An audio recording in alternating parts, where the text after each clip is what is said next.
यह कहानी एक बेटी की है जिसका नाम है सिमरन। ये कहानी बहुत ही दर्द भरी है, जो कि अपने मायके जाने के बाद ये दर्द उसे मिला।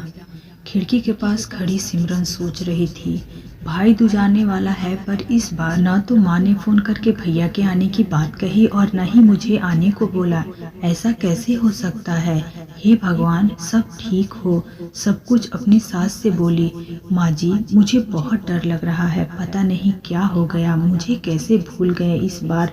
सास ने इजाजत देते हुए कहा, कोई बात नहीं बेटा, तुम एक बार खुद जाकर देख आओ। सास की आज्ञा मिलने भर की देरी थी। सिमर अपने पति के साथ मायके आ पहुंची, परंतु इस बार घर के अंदर कदम रखते ही उसे सब कुछ बदला सा महसूस हुआ। पहले जहां उसे देखते ही माँ पिताजी के चेहरे खुशी से खिल उठते थे, इस बार उन पर परेशानी की झलक साफ दिखाई दे रही थी।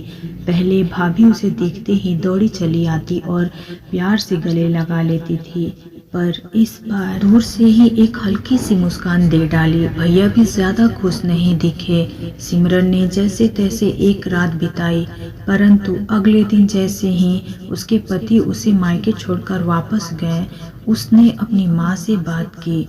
तब उन्हें बताया, इस बार भैया का काम बिल्कुल बंद हो गया, ऊपर से और समस्या, बस इस वजह से तेरे भैया को तेरे घर भी न भेज सकी।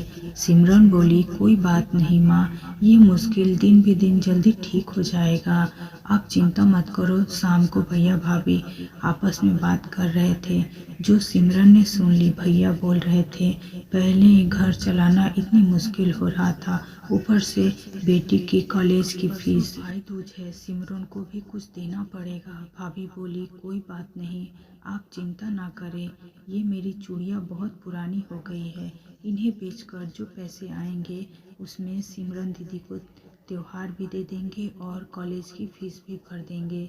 सिमरन को यह सब सुनकर बहुत बुरा लगा। भैया भाभी ये क्या बातें कर रहे हैं? क्या मैं यहाँ उनको तंग करके कुछ लेने के लिए आई हूँ? वह अपने कमरे में आ गई। तभी उसे याद आया कि शादी के कुछ समय पहले जब वह नौकरी करती थी तो उसने बड़े शौक से अपनी पहली तनख्वाह लाकर पापा को दे दी थी। तब पापा ने कहा था, ये पैसे अपने पास ही रख ले बेटा, मुश्किल वक्त में काम आएंगे। इसके बाद वह हर महीने अपनी सारी तनख्वाह बैंक में जमा करती रही। शादी के बाद जब भी मायके आई तो माँ ने उसे पैसे निकालने को कहा, पर सिमरन हर बात कह देती कि अभी ज़रूरत नहीं है, पर आज उस पैसों की उनके परिवार को ज़रूरत है।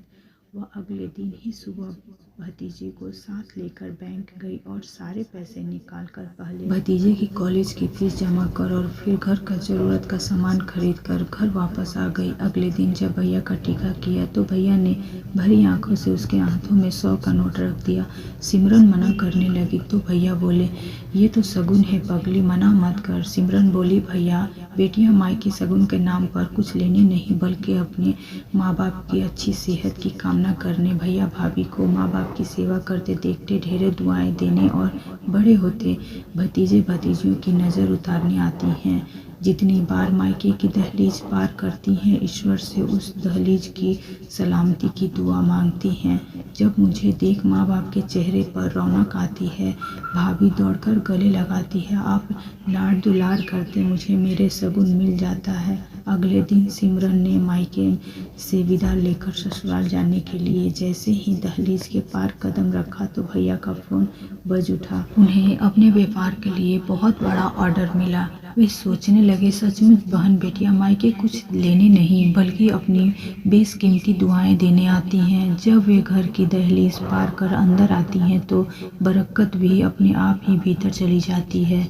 हर बहन बेटी के दिल की तमन्ना होती है कि उसका मायका हमेशा खुशहाल रहे और तरक्की करे। मायके की खुशहाली देख उसके अंदर एक अलग ही ताकत भर जाती है, जिससे उसके अपने जीवन में पेश आने वाली मुश्किलों का वो डटकर सामना कर पाती है। भैया की आंखों से खुशी के आंसू बहने लगे। उम्मीद करते हैं कहानी आप लोगों को पसंद आई होगी, तो प्लीज़ एक लाइक और एक शेयर ज़रूर कर दें। मिलते हैं नई कहानी में नई भक्ति के साथ।